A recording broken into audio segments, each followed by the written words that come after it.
गौताळा चंदन कत्तल घोटाळा, वन अधिकाऱ्यांच्या बनावट अहवालामुळे प्रशासकीय भूकंप, दोषींवर फास्ट-ट्रॅक चौकशी आणि फौजदारी कारवाईचे आदेश. चाळीसगाव जी. Jalgaon.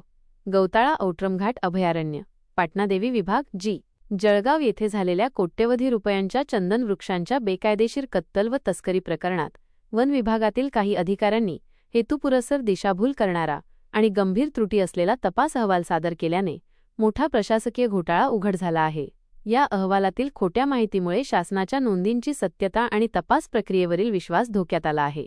Crime and corruption control association (CCCA) यांनी या प्रकरणी दाखल केलेल्या तक्रारीची दखल घेत प्रधान मुख्य वनसंरक्षक वन्यजीव, महाराष्ट्र राज्य, नागपूर यांनी तातडीने कठोर पावले उचलली असून दोषी अधिकाऱ्यांवर कडक कारवाईसाठी फास्ट ट्रॅक गती देण्याचे स्पष्ट आदेश जारी केले आहेत. प्रधान मुख्य वनसंरक्षकांचे फास्ट ट्रॅक निर्देश.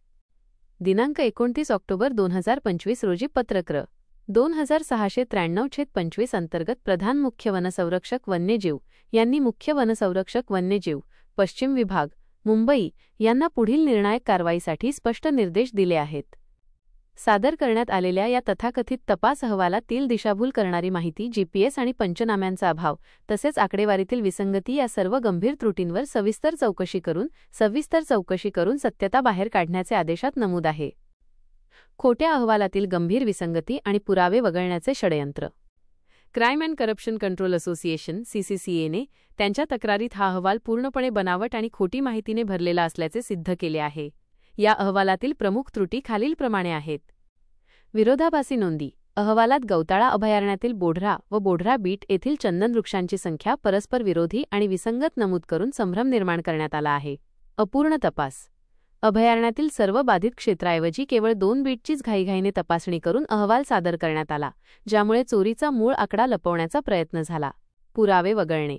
तपासासाठी अत्यंत महत्त्वाचे असणारे GPS पुरावे व स्थळनकाशे हेतुपुरस्सर वगळण्यात आले, जेणेकरून चंदन चोरीच्या मूळ आणि मोठ्या गुन्ह्याचा तपशील दडपता येईल. खोट्या माहितीचा समावेश.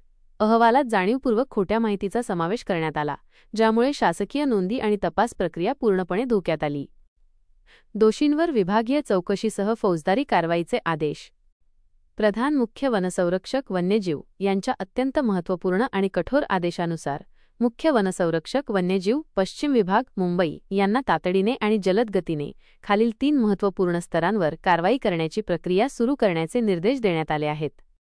1. विभागीय चौकशी. चुकीचा अहवाल तयार करणाऱ्या संबंधित अधिकाऱ्यांवर महाराष्ट्र नागरी सेवा शिस्त व अपील नियम 1979 च्या रूल 8 व 10 अंतर्गत तातडीने विभागीय चौकशी सुरू करावी.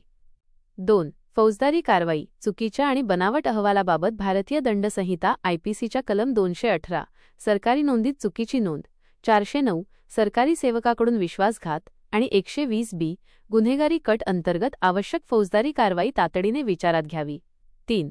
स्वतंत्र फॉरेन्सिक ऑडिट. या प्रकरणातील सर्व GPS टॅग केलेले पुरावे आणि पंचनाम्यांचे स्वतंत्र फॉरेन्सिक ऑडिट करून त्यांची सत्यता व प्रामाणिकता निश्चित करावी. CCCAचा प्रशासकीय व कायदेशीर निर्णयाचे स्वागत.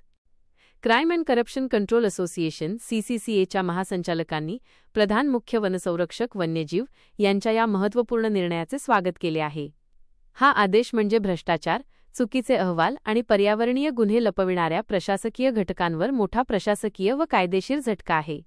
या चौकशीत सहभागी सर्व अधिकारी व कर्मचाऱ्यांवर कायद्यानुसार तातडीने आणि कठोर कारवाई व्हावी ही आमची मागणी आहे, असे त्यांनी स्पष्ट केले. या महत्त्वपूर्ण निर्णयामुळे वनविभागात आता प्रामाणिक तपास आणि जबाबदारीची भावना पुन्हा दृढ होईल, असा विश्वास CCCAने व्यक्त केला आहे. पुढील काही दिवसांत या प्रकरणावर स्वतंत्र सार्वजनिक निवेदन आणि पुराव्यांसह सविस्तर माहितीपत्रक प्रसिद्ध करण्याची घोषणाही CCCAने केली आहे. ग्रामस्थ लाईव्ह संपादक किसनराव जोरवेकर. बातमीसाठी संपर्क महेंद्र सूर्यवंशी व बबलू अहिरे, चाळीसगाव.